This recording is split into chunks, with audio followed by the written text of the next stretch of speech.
Hi everyone, my name is Anders Zorn with Research Collective. Welcome back to our YouTube channel. This video is about the return on investment in human factors engineering or usability engineering. Most of us agree that a user-friendly product is a good product.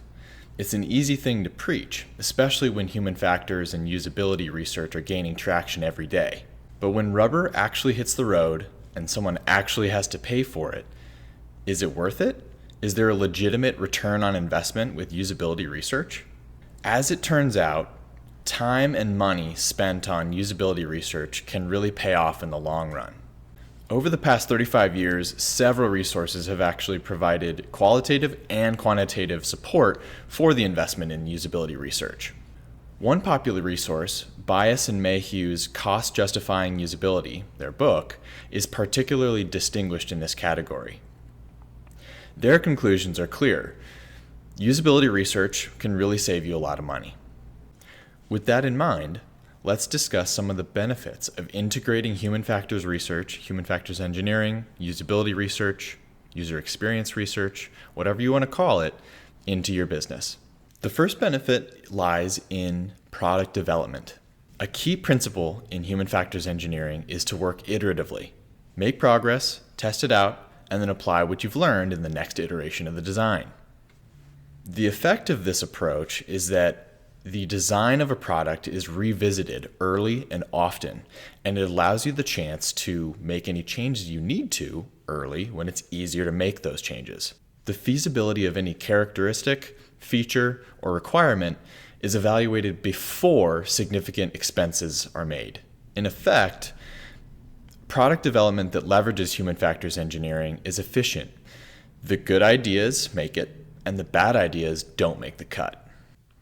Let's consider an example. Let's say company A releases their product onto the market, and they determine that fixing a given problem is going to take 30 hours of patching. If company A's programmers make $50 per hour, and there's 15 issues that they have to fix, that comes out to about $22,000. Had company A employed human factors engineering on the front end and identified those problems sooner, maybe each problem would only have taken 10 hours to fix. With the same programmers making the same amount of money, the same problems would have cost only $7,500 to fix. Take a look at this graph here. If you look on the far left, you have the requirements phase of the development process. And then as we go to the right, we have development and then deployment. In the very beginning, the number of design alternatives and the design in general is just much more flexible. As you go forward in the design process and the development process, the cost of those design changes goes up because the design is less flexible. There's only so many things you can do once you've actually solidified everything else. There are many instances that demonstrate savings of human factors that are documented. According to Harrison et al., American Airlines was able to reduce the cost of development fixes by 60 to 90%. Likewise, Rhodes discusses a case study at Sun Microsystems that showed how $20,000 could yield a savings of $152 million. This is also in Bias and Mayhew's book. Because of evidence like this, the cost-benefit rule of thumb in a situation like this is that every dollar spent on the front end in usability research could end up saving you anywhere from $10 to $100. So the second benefit is a pretty short one, but it's big. It falls under the category of marketing and sales. A system that is user-friendly simply will attract more customers. Why would someone willingly use a product that causes confusion or frustration when there's a perfectly good alternative somewhere else?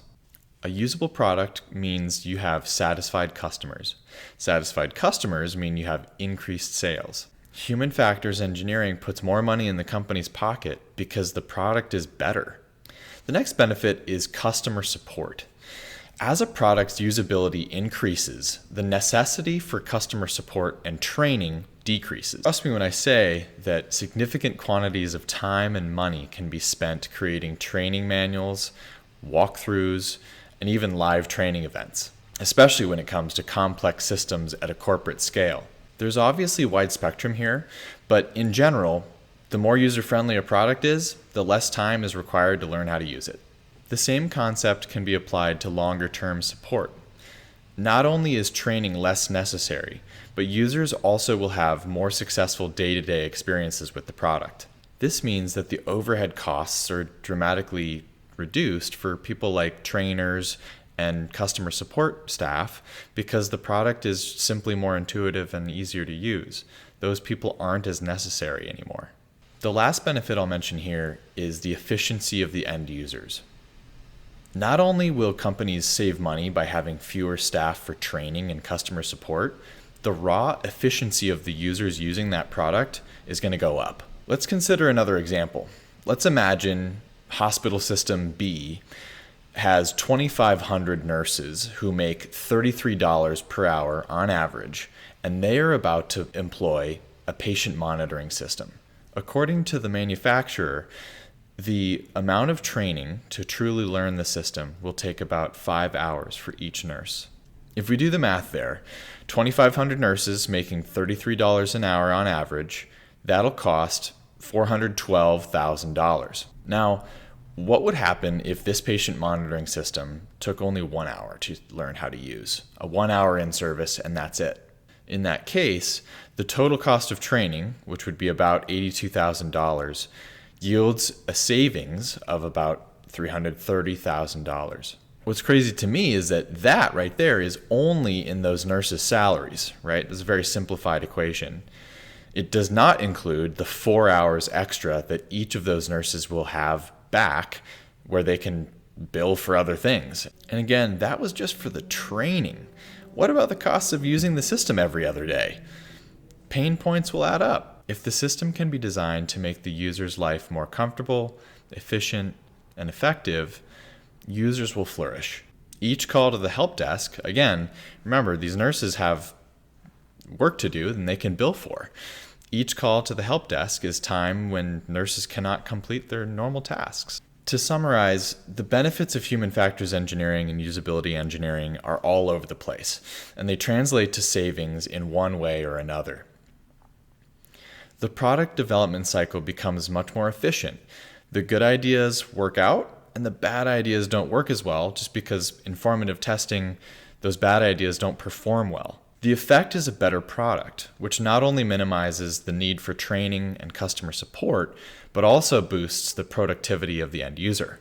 Errors are reduced, customers come back, time is saved, and the need for training decreases. While some of the benefits may be difficult to measure, we can admit that, calculating the return on investment helps show that usability research, human factors research, is totally worth it. If you liked this video, please consider subscribing to Research Collective's YouTube channel or giving this video a thumbs up. We really appreciate you watching. Have a good one.